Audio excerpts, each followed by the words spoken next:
सरकारची हिटलरशाही, दिबा पाटील नामकरणाच्या लढ्यात पोलिसांची दडपशाही. विधिमंडळांवरील मोर्चा पनवेलमध्येच रोखला. शेकडो भूमिपुत्र ताब्यात, पोलिसांच्या आंदोलनकर्त्यांसोबत झटापट.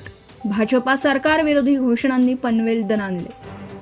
लोकशाहीत न्याय मागण्याचाही अधिकार उरला नाही का, असा संतप्त सवाल करत दिबा पाटील नामकरणाच्या मागणीसाठी विधिमंडळावर निघालेला भूमिपुत्रांचा मोर्चा बुधवारी सकाळी पनवेलमध्येच पोलिसांनी रोखला.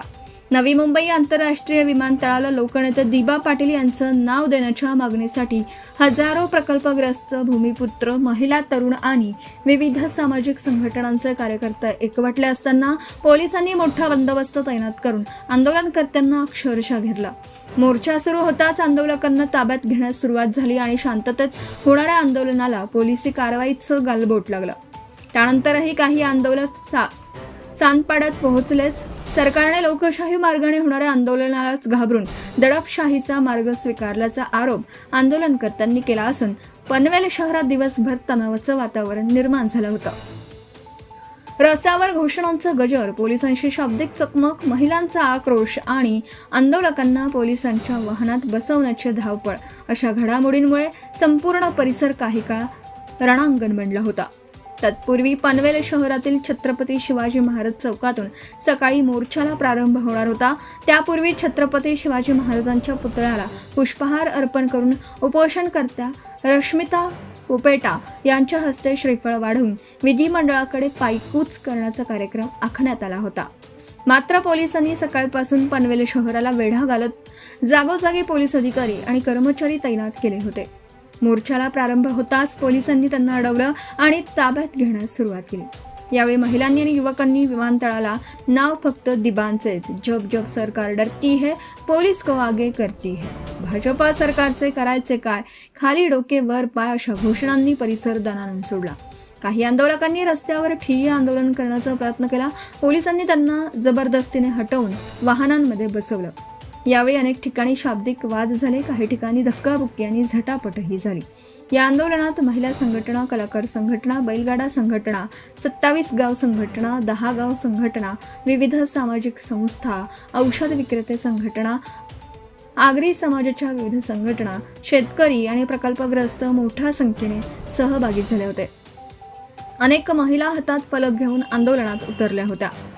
परवानगी का नाकारली? विशेष म्हणजे आंदोलनकर्त्यांनी पोलीस प्रशासनाकडे नियमानुसार मोर्चासाठी परवानगी मागितली होती. सुरुवातीला मोर्चा नवी मुंबई आंतरराष्ट्रीय विमानतळ परिसरातून काढण्याचा प्रस्ताव होता. पोलिसांच्या सूचनेनुसार आयोजकांनी मार्गात बदल करून पनवेलच्या छत्रपती शिवाजी महाराज चौकातून मोर्चा काढण्याचं मान्य केलं.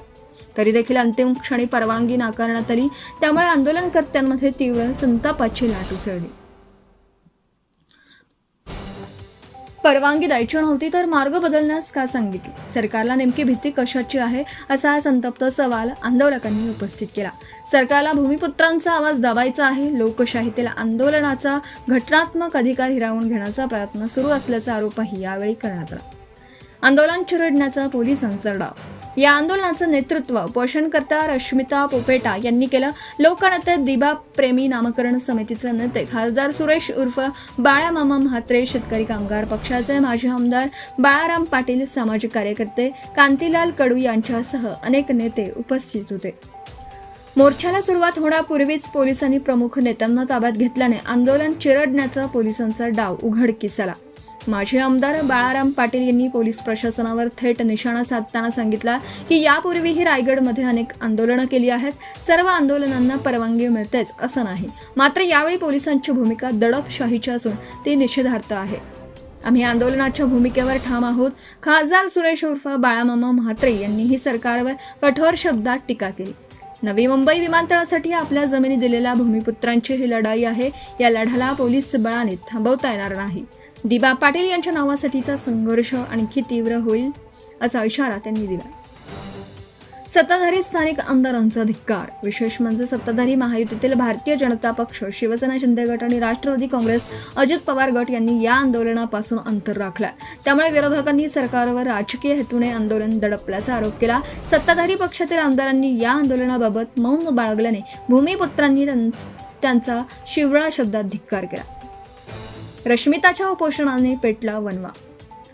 रश्मिता पोपेटा यांनी केलेल्या उपोषणानंतर दिवा पाटील नामकरणाचा मुद्दा पुन्हा एकदा ऐरणीवर आला होता. सरकारने वेळोवेळी आश्वासनं दिली आहेत, मात्र कोणतीही ठोस हालचाल न झाल्याने नामकरण समितीने विधिमंडळावर पायी मोर्चा काढण्याचा निर्णय घेतला. गेल्या 2 आठवड्यांपासून पनवेल, उरण आणि परिसरातील गावागावात बैठका घेऊन या मोर्चाची तयारी करण्यात आली होती. हजारो लोक विधिमंडळावर पायी जाणार असल्याने प्रशासनाने ही मोठी तयारी केली होती. मात्र मोर्चा सुरू होण्याआधीच पोलिसांनी संपूर्ण नियोजन उधळून लावलं. Subscribe now and press the bell icon. Never miss an update.